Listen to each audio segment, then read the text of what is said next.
索图，把李欢推出午门斩了。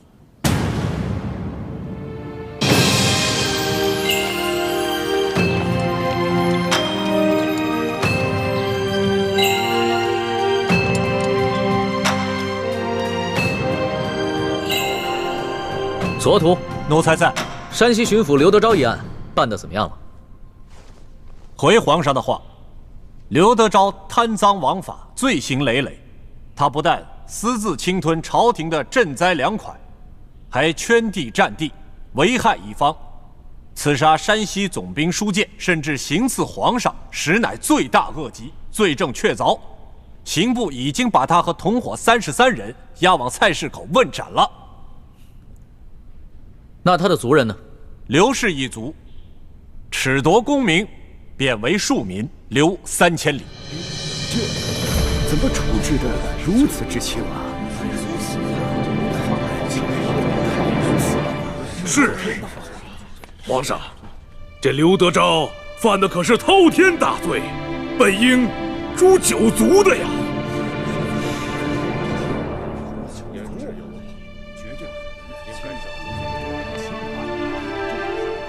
一律，刘德昭适当诛9族，但是朕念及太皇太后年事已高，并不想多造杀孽，以便为太皇太后积福。皇上以仁孝治天下，乃天下之表率。皇上圣明，皇上圣明。退朝，索图留下。这退朝。吾皇万岁万岁万万岁！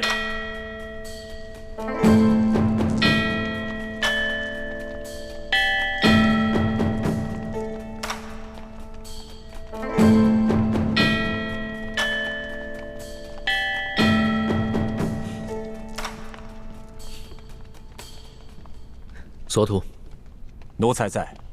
这回刑部量刑，为何如此之轻？回皇上的话，这刘德昭罪大恶极，就算是诛他9族都不为过。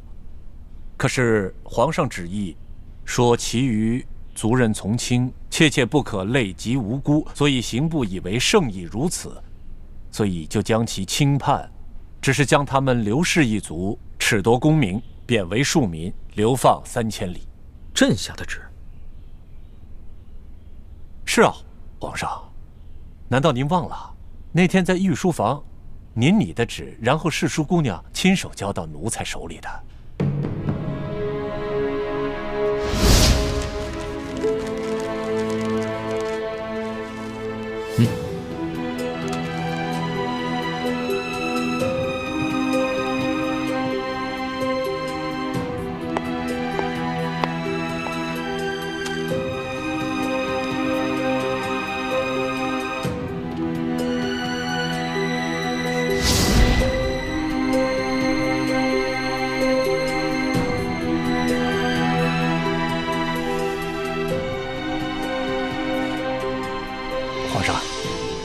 您的意思是要将刘德昭一案发回重审吗？不必了，刘德昭和他的同党都已经砍头了，这事儿就这么盖棺定论了。你先跪安吧。这。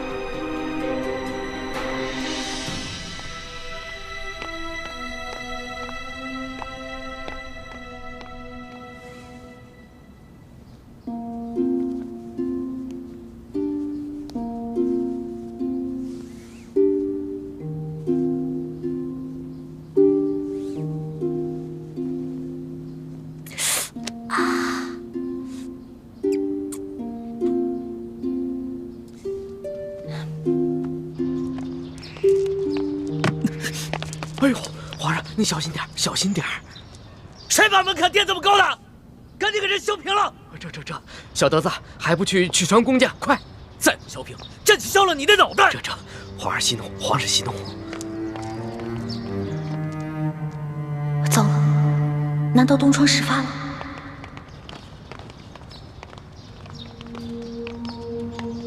你在外面等着，别让任何人靠近。这。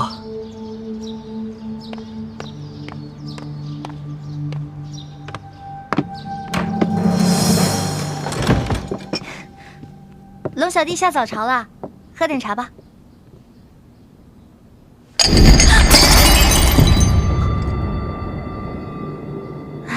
一大早发这么大火啊！天威难犯，是谁这么不懂事儿，惹龙小弟生气了？你还知道天威难犯？你这个笔墨诗书的差事做的是越发的好。是不是刘德昭的案子结了？结了。刘德昭和他同党砍头，刘氏一族褫夺功名，贬为庶民，流放3000里。这个结果你可还满意？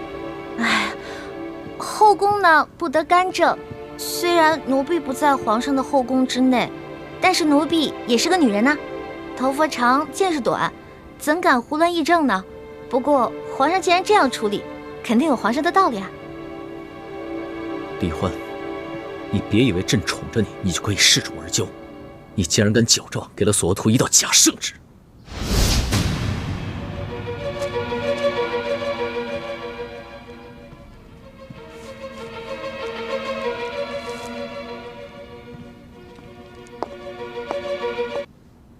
李欢，你别以为朕宠着你，你就可以恃宠而骄。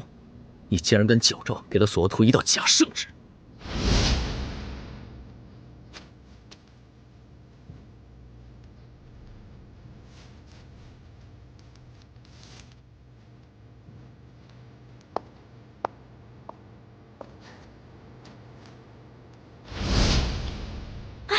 我就知道奴婢这点江湖小把戏肯定瞒不了英明的皇上了。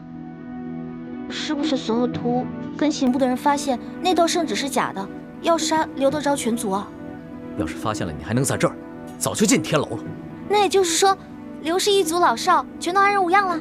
李欢，你是真傻还是假聪明啊？你知不知道，矫诏也是欺君大罪，是要诛九族的。这件事情要是让文武百官、太皇太后、后宫的嫔妃，甚至任何一个宫里的人知道，你就算有100颗脑袋也不够砍的。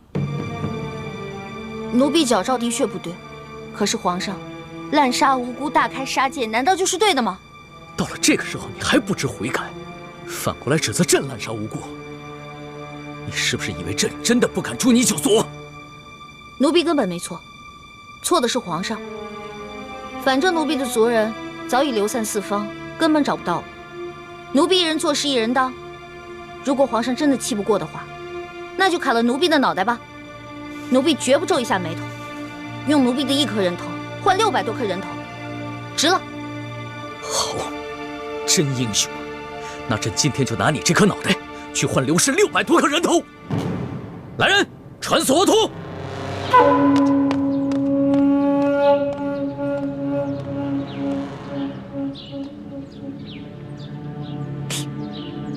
出了什么事儿了？不知道，只知道皇上这么多年都没发过这么大的脾气。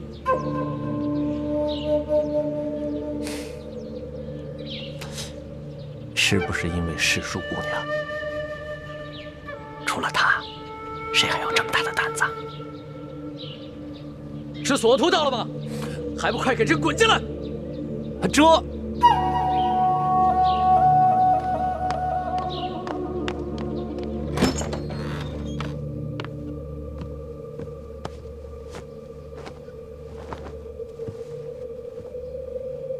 皇上吉祥。索额图，把李易欢推出午门斩了。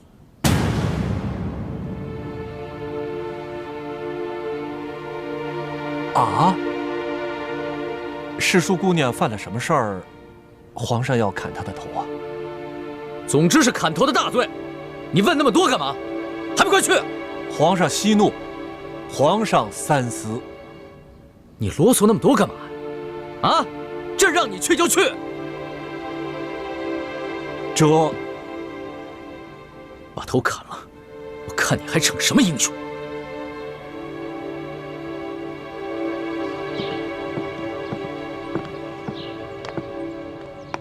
走吧，世庶姑娘。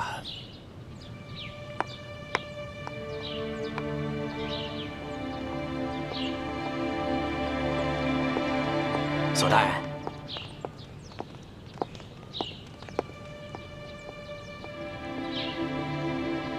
皇上真的要处斩世庶姑娘？皇上是这么吩咐的。皇上虽然是这么吩咐的，但是咱家斗胆建议索大人，暂缓行刑。索大人也是聪明之人，应该明白咱家的意思。行了，多谢李公公了，你说的我心里都有数。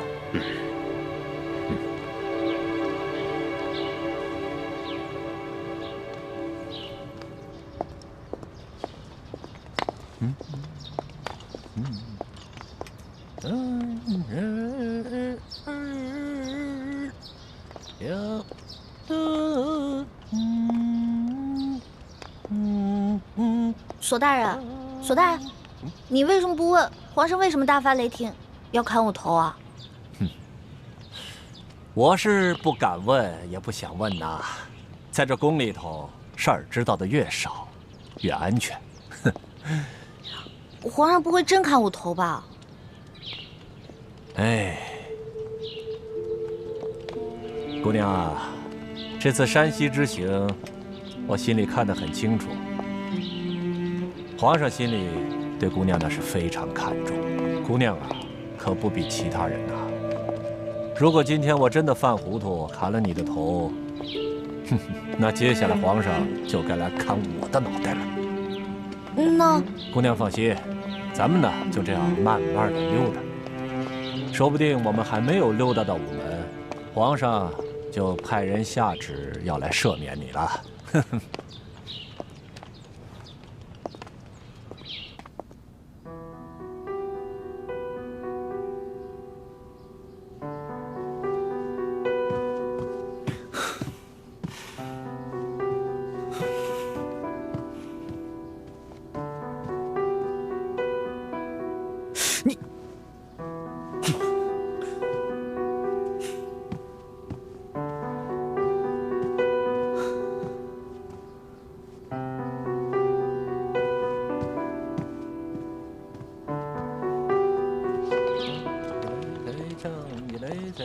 索大人，前面就是午门了，这皇上万一还不派人来赦免我怎么办啊？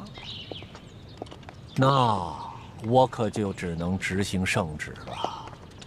您的意思是，您真的要砍我头了？万一您真砍了我，皇上又后悔了呢？我说了要执行圣旨，可是执行圣旨是需要一个过程的，啊。要砍你的头，那得有刽子手吧？这刽子手从住的地方走到午门去，他需要时间吧？啊，刽子手来了以后，那得先磨刀吧？这刀磨好了，送你上路，得给你吃口上路饭吧？饭做得了，给你端上来，你是一勺一勺的吃呢，还是一粒一粒的吃呢？总之，我是不催你的。那如果天黑了，皇上还没派人来赦免我呢？哎，这天黑了，皇上还没有派人来赦免你，但是他也没派人来催问，那咱们就还有办法可想了。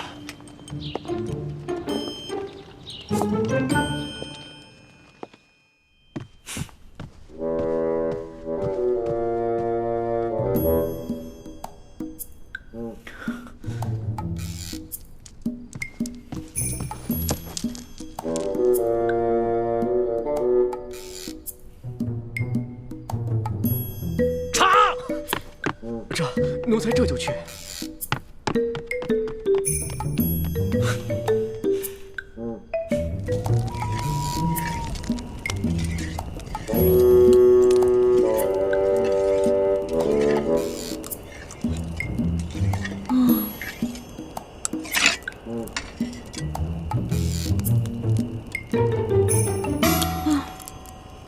这刀都磨了一下午了，会不会磨断了呀？没关系啊，这把刀磨坏了，咱们换一把刀，接着磨呀。来，快吃吃，啊，嘿嘿嘿，多吃点。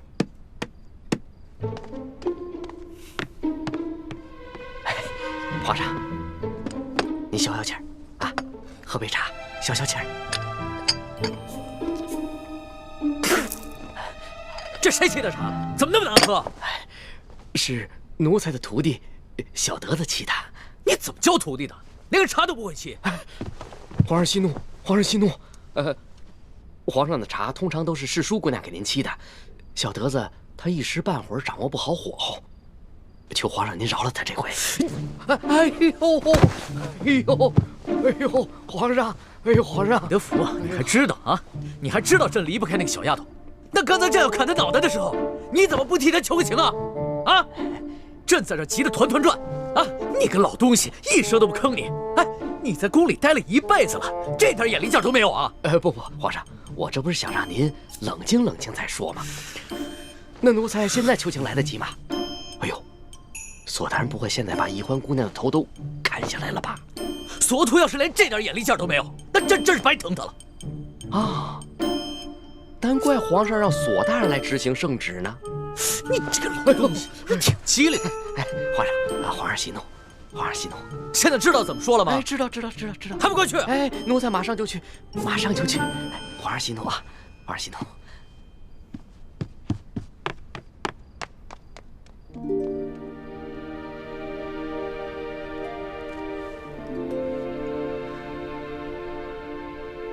长进倒是不少，这面的针脚好多了。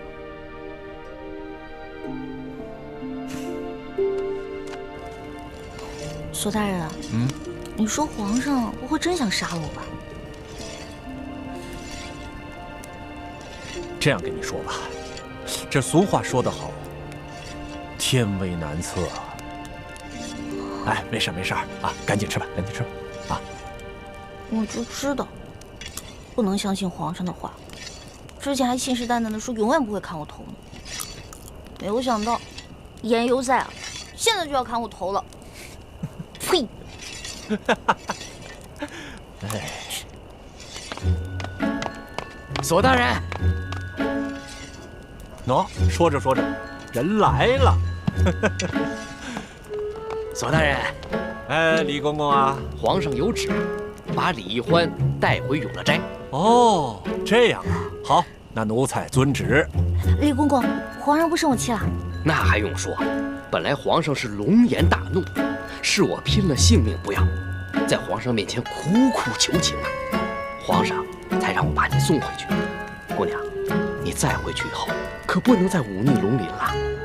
姑娘是聪明人，应该知道怎么做。谢谢李公公。哎，那行了，那咱们就走着。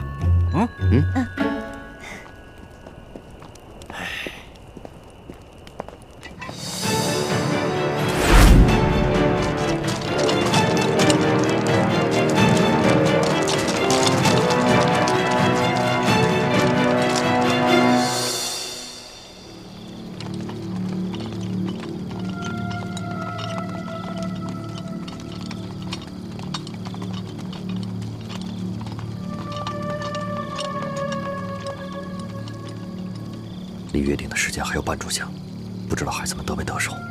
晋王放心，这些孩子都是咱们精心调教出来的一流高手，不会出什么差错的。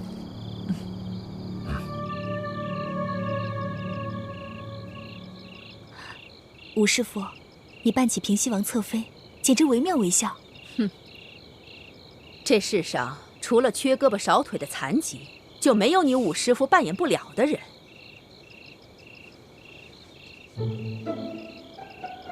倩影姑娘，你还是赶紧走吧，不要留在我琪儿身边了。若是被人发觉了，不仅会连累了我琪儿，还会伤害了姑娘的性命。不仅这扮相像，连声音和神态也一模一样。那我呢？我这石副将就不惟妙惟肖了？你呀，怕是连石秋红本人都分不出真假。太子不像易欢那丫头，每项技能都学得很到家。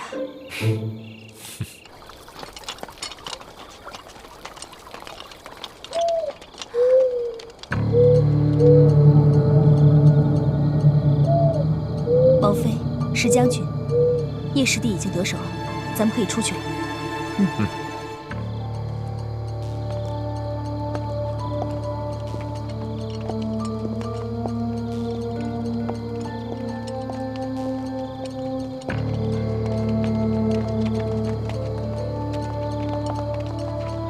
策王妃石将军好。继续巡视。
你们进去取货吧，我和倩影守在这儿。好，多加小心。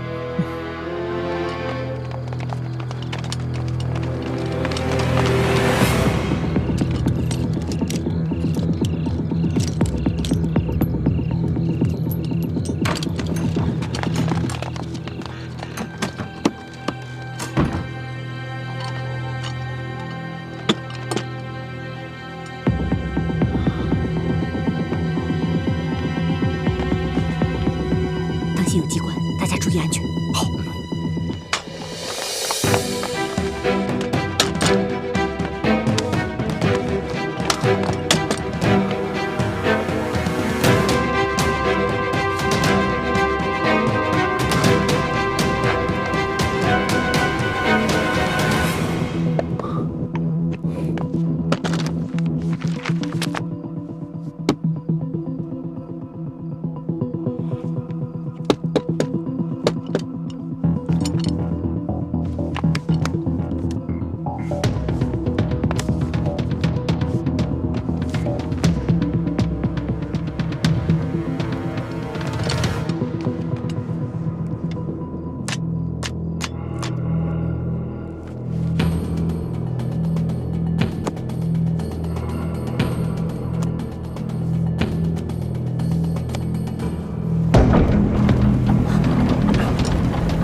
回去先解毒，再拿给你。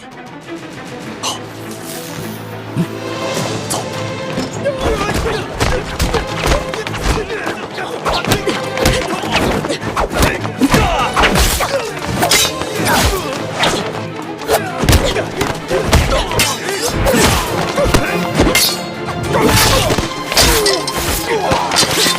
有埋伏，我们中计了！快，围起来！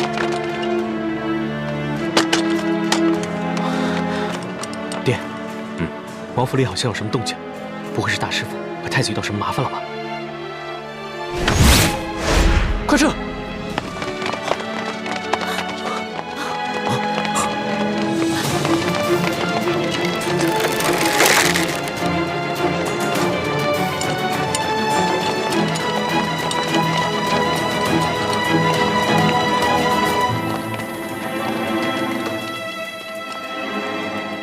现在已经没动静了，可能碰到巡夜的了，已经解决了。啊，要不我进去看看？我们的任务是在府外接应，没有接到求救信号之前，千万不能轻举妄动，免得打乱计划。好。晋王，好久不见，别来无恙啊！吴三桂，你居然没有率兵出征！区区调虎离山之计，岂能瞒得过我吴三桂？怎么样？你们是想束手就擒，还是想再负隅顽抗？哼！现在不是在空旷无垠的战场上，今天你手下兵将虽然众多，但想困住我们，没那么容易。冲出去！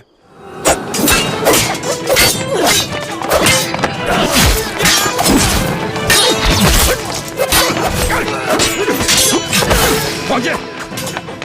只许射腿脚，本王要抓活的。是。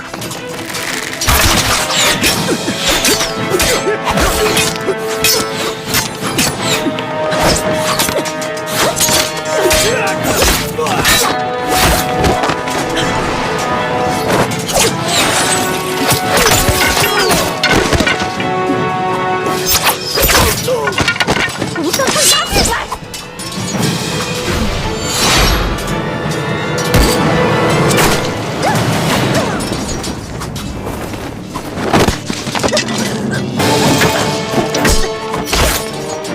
活捉他们，每人赏银千两。是。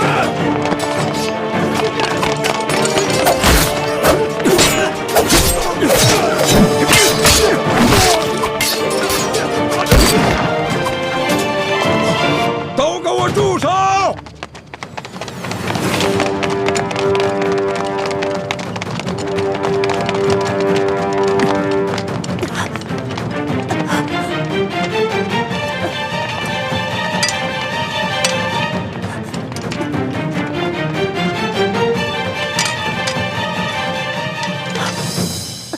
李定国、陈胜男，你们的武功就算再高，能敌得过本王的火枪队吗？吴三桂，今天算你赢了。你把他们全都放了，我留下来任你处置。我乃堂堂大明晋王，你把我押解诵经，交给康熙那个小皇帝，那可是一件天大的功劳，而且还可打消朝廷对你拥兵西南、伺机反叛的嫌疑。那本王要是不同意呢？那大不了，我们就拼个鱼死网破。我临死之前，一剑削去自己的面皮，那我这颗人头可就不值钱了。就算你把我交给康熙，康熙也不会相信的。李定国，我才不会上你当呢。这前明晋王，哪有前明最后一个太子值钱呢？你若肯把你这个假儿子留给我，我或许还会考虑是否放了你。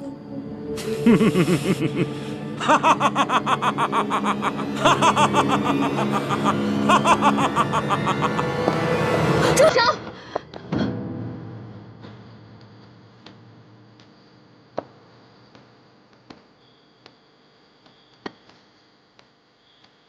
还不让开！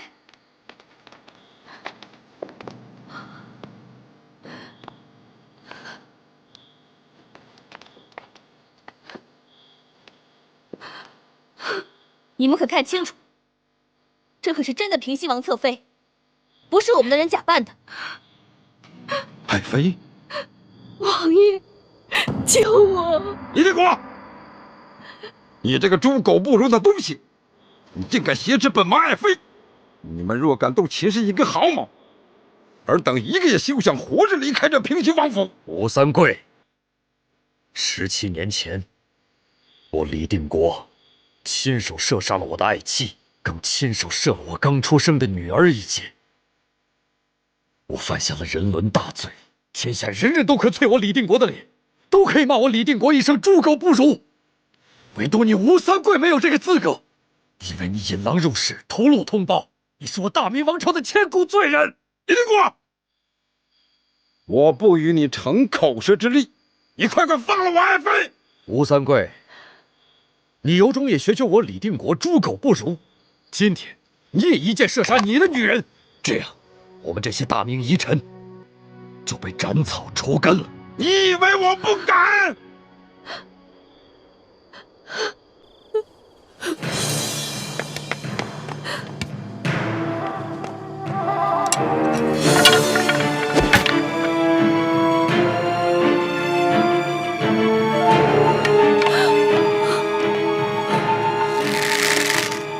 王爷，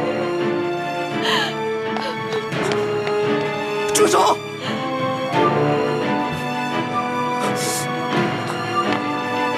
父王，你要做什么？你难道真的要学李定国那样六亲不认，连我娘也要射杀了吗？妻儿，妻儿，青阳，我对你一片痴心，我为了你，不惜挨了我父王50军棍，我险些送了命。可你呢？你竟然要杀了我亲娘！妻儿，你睁开眼看看，这就是你不惜牺牲一切的女人！你让父王放下剑。好，我这就放下。但你必须过来，拿起枪，当着本王的面一枪杀了这个无情无义的女人！不，青阳，我不想要你的命。你把我娘放了，换我来做你的人质，就让我父王一剑杀了我好了。妻儿，糊涂！妻儿，你好糊涂！你快回到你父王的身边去！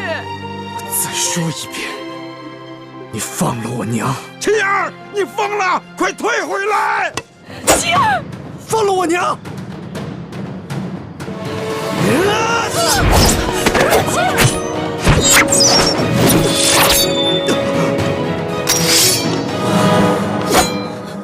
吴应钦，放了我女儿！放了我娘！爹，娘，女儿有一事相瞒。我和应钦一见钟情，虽然彼此有缘无分，但却在心中默许了终身。我不得已劫持你娘，我愿拿我的命来赔你。不，千英，你犯糊涂啊！千言，我不要你的命，我只要你放了我娘，我也把你放了，我们一命换一命。晴儿，我爹不可能放了你娘，否则我们所有人都活不了。爹，娘，女儿不孝，先走一步。不，晴儿，晴儿，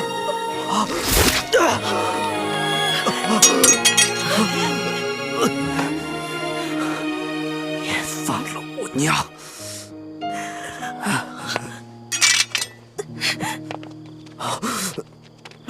吴三桂，你快放了我们，不然我就和你的儿子同归于尽！王爷！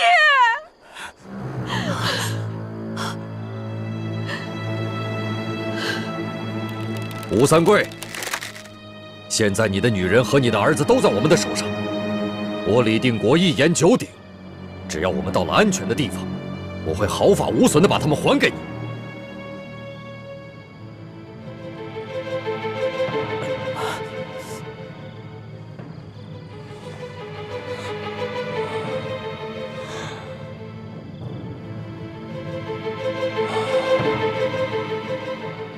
让他们走。王爷，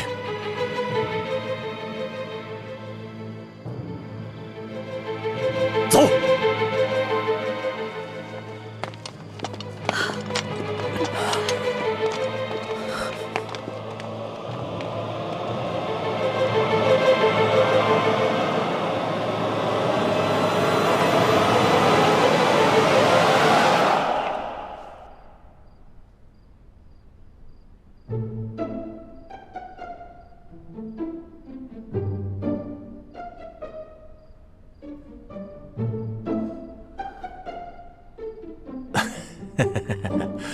皇上，世淑姑娘这一路上都悔恨不已啊。他恨不能要以死谢罪。皇上，我看得出来，世淑姑娘是真的知道自己错了，您就饶了世淑姑娘这一回吧。既然她已经知道错了，那朕就先留下她这颗脑袋。皇上圣明。你们都先下去吧，朕要好好亲自审问他。这。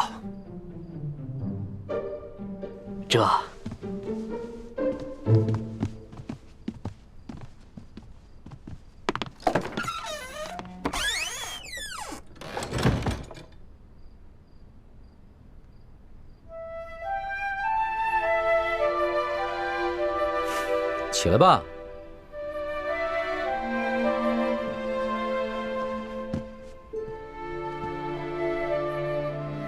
李欢，你可知罪？奴婢知罪，奴婢擅自矫诏，犯下了滔天大罪。可是那日在御花园，皇上以龙三的身份跟奴婢一结金兰，还对着月亮发过誓。皇上跟奴婢相差1岁，同月同日不同年生，但愿将来要同年同月同日死。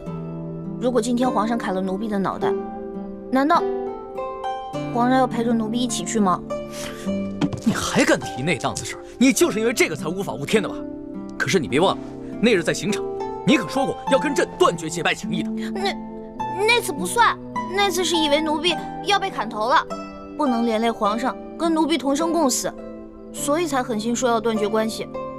皇上明明都知道，这是奴婢用心良苦，为何现在用这些话来堵奴婢的嘴啊？你少装委屈！刚才一副豪气冲天，要偷一颗要命一条的样子，现在在这儿装什么怂包呢？奴婢没装怂包，奴婢是真的委屈。皇上金口玉言发下结拜的誓言，难道奴婢说断绝兄弟之情，就真的能断绝吗？朕明白了，你就是算准了朕不舍得砍你这颗脑袋，所以就如此胆大妄为是吧？奴婢无依无靠、无权无势的，唯一能赌的，也就是皇上的舍不得。难道奴婢错了吗？皇上真的能舍得吗？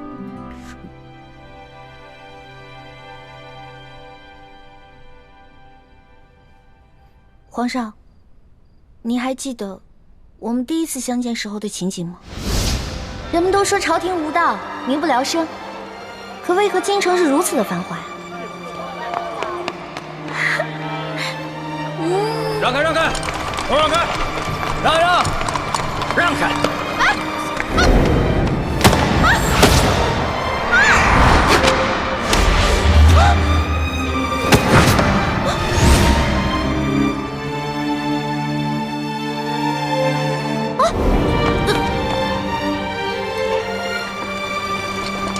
他们犯了什么罪啊？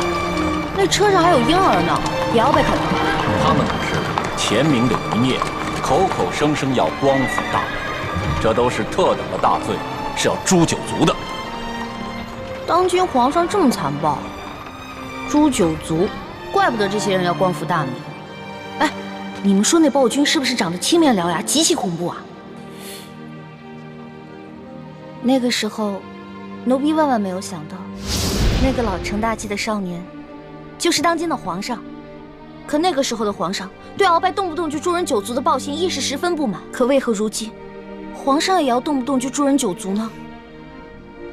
你怎么能拿朕跟鳌拜比呢？鳌拜杀的那些犯人有多冤枉，刘德昭难道也冤枉吗？杀刘德昭不冤，可是刘氏一族也有毫不知情的老人跟妇人，还有正在吃奶的婴儿啊，他们何罪之有？皇上，奴婢并非恃宠而骄，也没有干政的野心，奴婢只是不想看着皇上的刑罚变得如此严苛。如果说奴婢矫诏冒犯了龙威，那当时在山西呢，皇上冒险抢劫官银官粮的时候，难道也是有意挑衅皇权吗？皇上还不是出于一点点人心，怕更多的无辜老百姓饿死吗？你少在这花言巧语。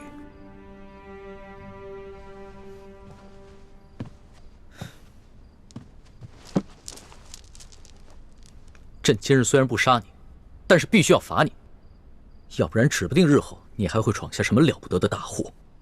来人啊，奴才在。李欢死罪可免，活罪难逃，把他拖下去，重打40大板。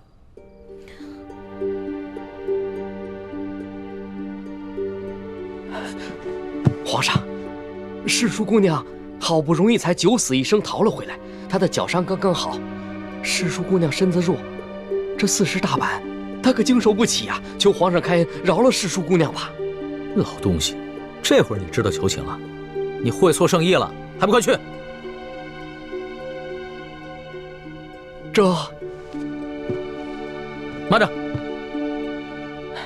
皇上，您还有何吩咐？不用把人拖到掌心太监那儿，让人把板子拿到永乐斋来。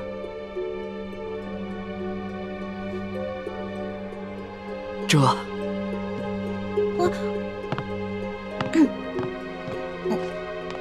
皇上，你真的要打奴婢40大板啊？要不然呢？那日奴婢不知天高地厚的打了皇上1巴掌，太皇太后要罚奴婢手板，当时还是皇上跟奴婢一起作弊，逃过了惩罚。难道今天皇上真的要惩罚奴婢吗？朕上一次就不应该帮你，你若是受过一次罚，只怕就会懂得收敛，也不会犯下今日这等大罪。好，只要能让皇上出气，奴婢愿意受罚。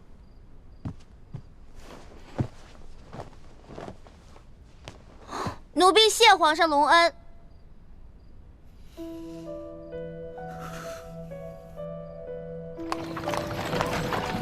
撤！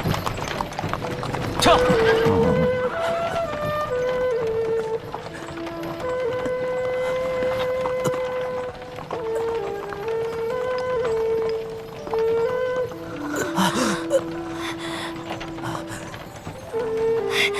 爹，你有没有止血止痛的药啊？止血止痛的药，爹是有的，可是不能给这个小奸贼用。爹，可是他是为了女儿才受的伤啊！那是他活该。癞蛤蟆想吃天鹅肉，跟他爹一样色迷心窍。娘，你……相公，晋王答应吴三桂，要保证他们母子平安的。晋王只是说要保他毫发无损，并没有说要帮他治伤止痛。爹，怎么了？我恨不得他的血流干而死，可惜啊，小伤死不了。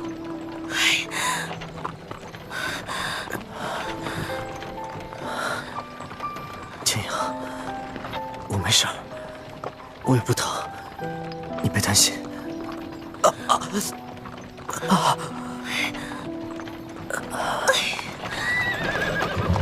撤！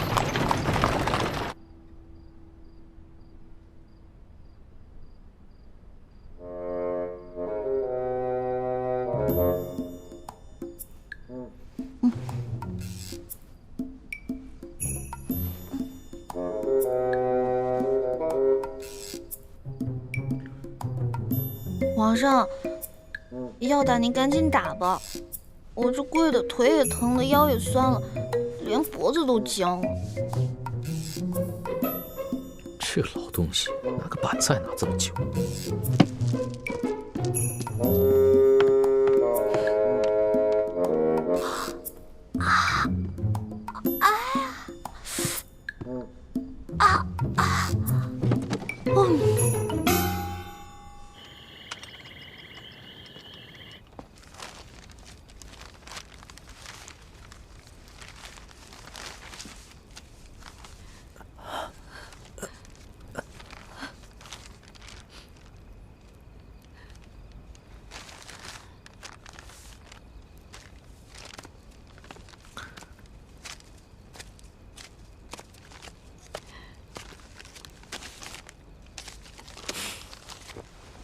钱营，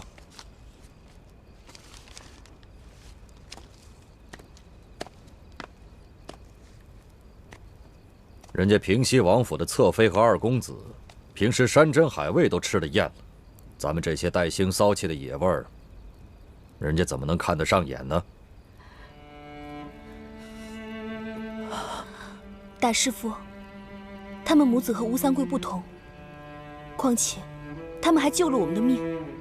我们这样做，是不是有点过分了？过分？倩影，你太善良，跟这种假仁假义的人相处，很容易上当受骗的。当年，要不是吴三桂用我妻女的性命要挟我也不会一箭射杀了我的发妻。父债子偿，没什么过分的。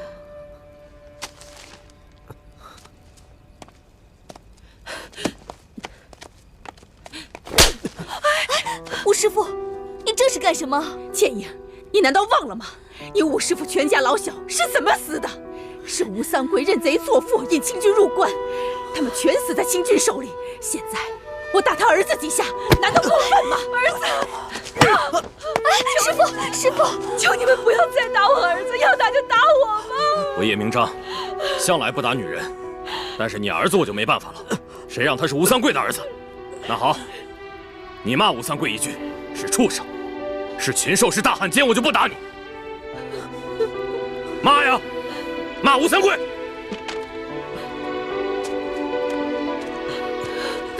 师傅！爹！装什么英雄好汉？你们要打就打吧，就当是我替父王还债。还装深明大义，你就是这般乔模乔样的，把我女儿的心给骗了过来。你这狗杂种！爹，您忘了，女儿的脸还是吴应奇给治好的。他若是真骗了女儿的心，女儿也心甘情愿被他骗。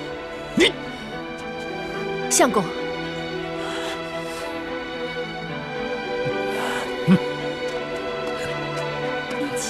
到底骂还是不骂？骂吴三桂！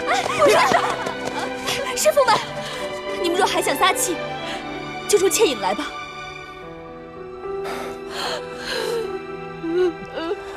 四师傅、吴师傅，咱们辛苦了半夜，先吃点东西休息一会儿吧，保留一点体力。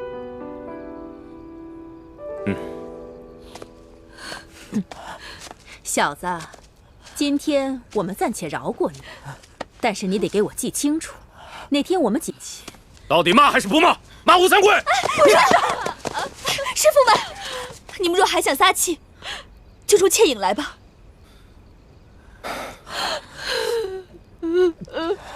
四师傅、吴师傅，咱们辛苦了半夜，先吃点东西休息一会儿吧，保留一点体力。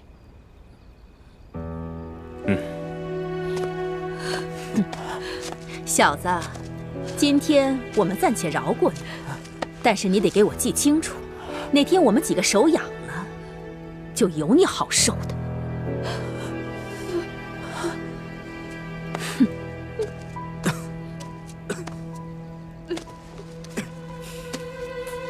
我们大家吃饭吧。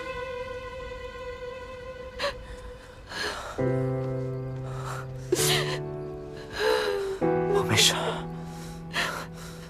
你不用担心，我也不饿，都是我娘。娘也不饿，你不用担心我。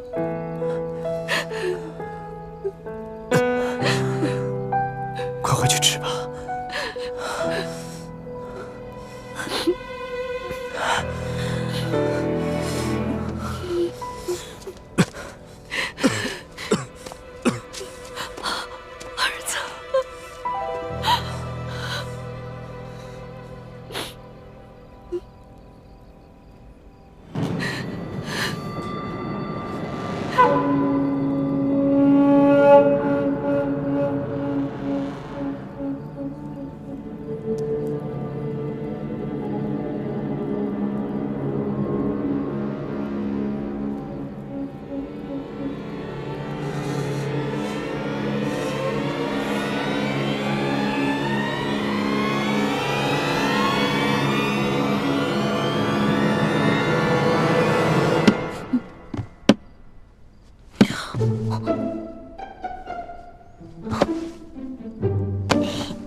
你们都下去吧，这要亲自罚。这。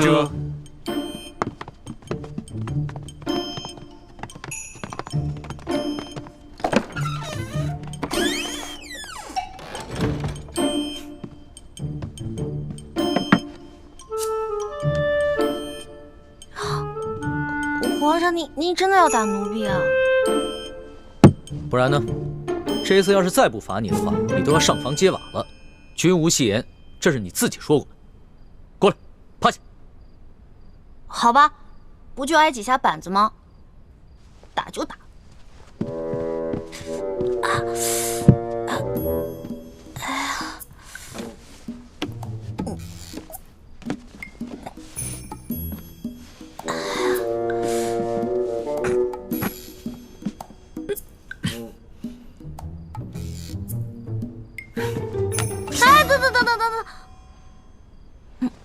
皇上，要不然咱俩商量一下呗？您高高举起，轻轻放下，假打行吗？你刚才那个死猪不怕开水烫的英雄气概哪儿去了？不如啊，你给朕认个错，跟朕重新续个大桥，让朕做老大，你做小弟，那朕就饶了你。不行，我从小都是老小，好不容易捞个老大当，士可杀不可辱。打吧。行，那你就好好忍着，别鬼哭狼嚎的啊！绝对不出一声。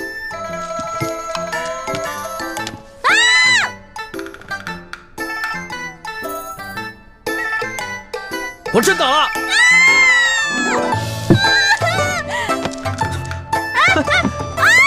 我说呢，平日里你蹭破点皮就哼哼唧唧的，今天像换了个人似的。原来有这个东西！还给我！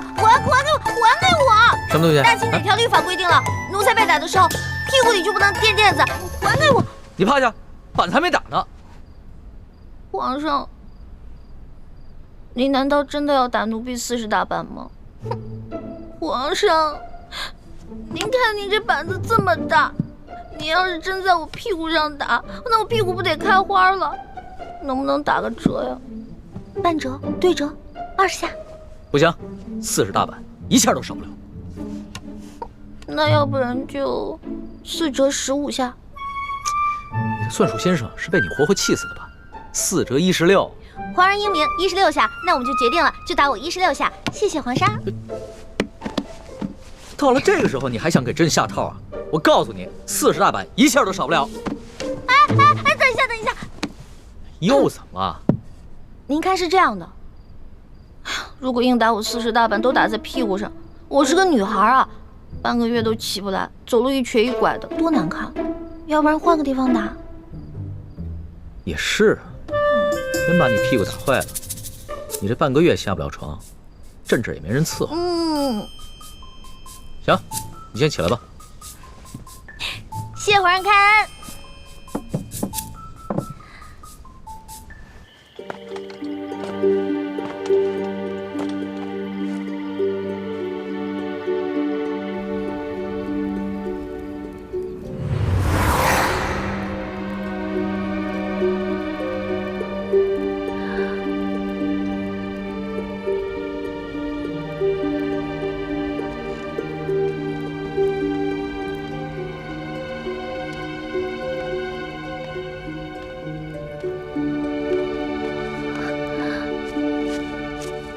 英气，倩影，你要干什么？上次你放了我，这次我也要放了你和你娘。不可以，这次的情况和之前的都不同，我父王一定不会善罢甘休的。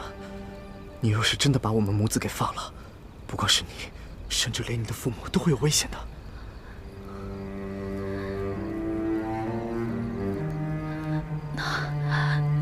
那我该怎么办啊？没事。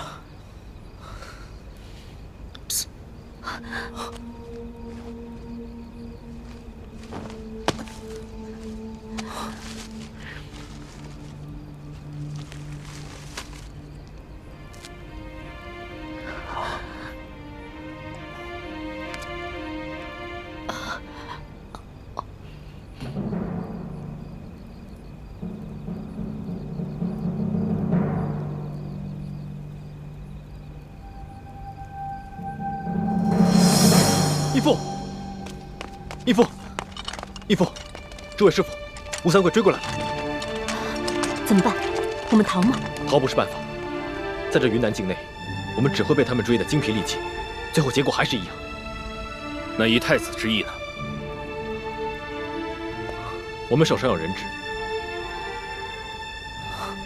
而且今晚吴三桂明明可以全歼我们，却下令手下留住活口，说明我们对他还有价值。我们可以跟他谈判。很好，太子遇事不慌，处置得当。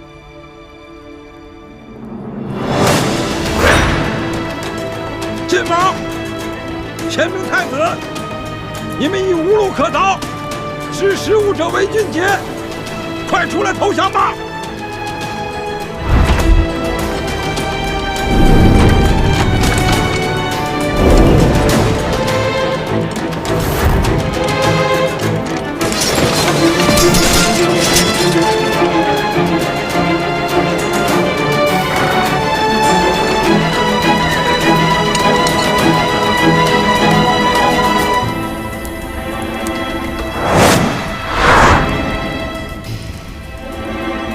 吴三桂，不讲信用！你若是敢强攻，我就杀了你的妃子和儿子！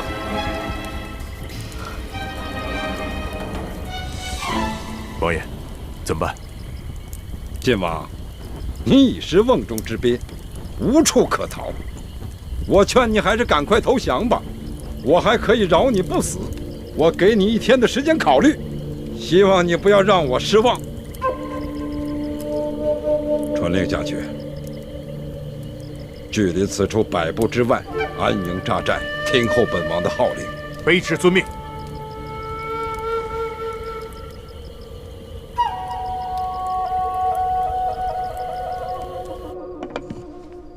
这个屁股打不了，手总打得了吧？把手伸出来。皇上，你干嘛呀？又要打我呀？行了，别废话，把手伸出来。我不。右手要做事，左手，快！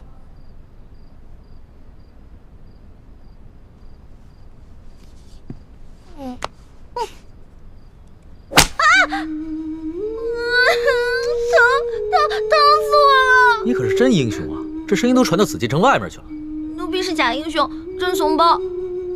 如果皇上行的话，你试试，你不叫我就服你。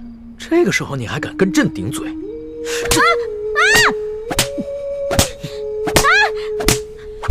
之前皇上说刘德昭是世界上最坏的男人，我看皇上还不如他呢。刘德昭虽然欺上瞒下、贪赃枉法，但他对自己的女人从来不打，他对他女人很好的。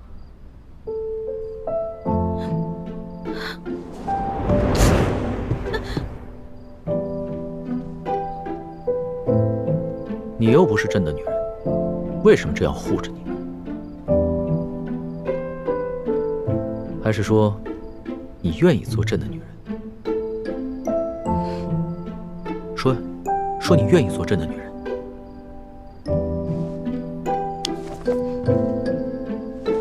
皇上还是继续打吧，奴婢绝对不出一声。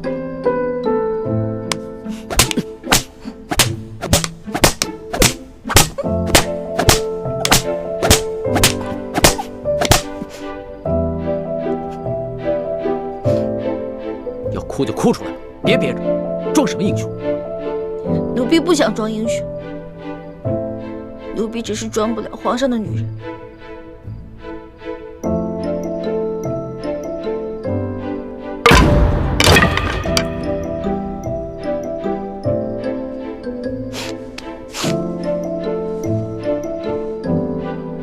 皇上，您这是不打了呀，还是改日再打呀？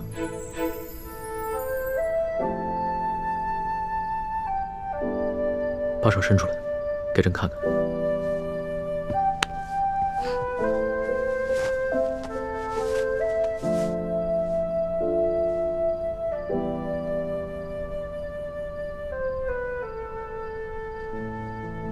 怎么这么娇气？才打了几下就变成这个样子。或者你试试，也疼。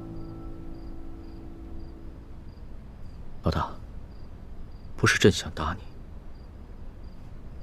朕如果这次不罚你的话，朕怕你将来越来越无法无天，真要做出什么事情，连朕都保不了你的时候，那朕就真的后悔都来不及了。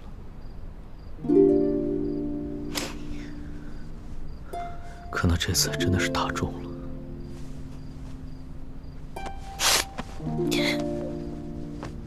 都疼死了。好了，老大，别哭了，你哭起来的样子真是丑极了。还丑呢，我现在连脸都没有了。你把我手打成这么肿，我以后怎么见人啊？你赔我，你赔我！好了好了，打几下手也哭，这个世上只有你一个人会把朕的龙袍当抹布。行了，别哭了，你还真赖上朕了。打了人就想跑啊？去给你拿药啊。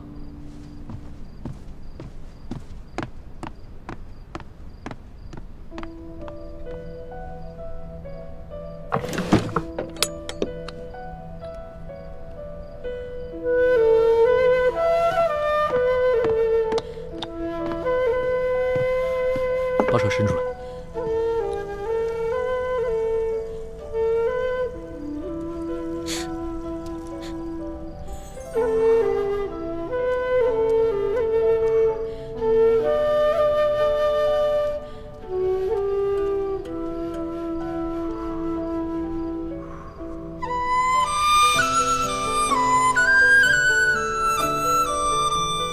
还疼吗，老大？你这样看着我干什么？我看你长得丑。怎么样，好点了吗？好疼啊！老大就是打了几下手板，朕的心里有数，别撒娇了啊！不是手疼，是头好疼。哎，老大，老大，老大，老大，老大，太医，快传太医！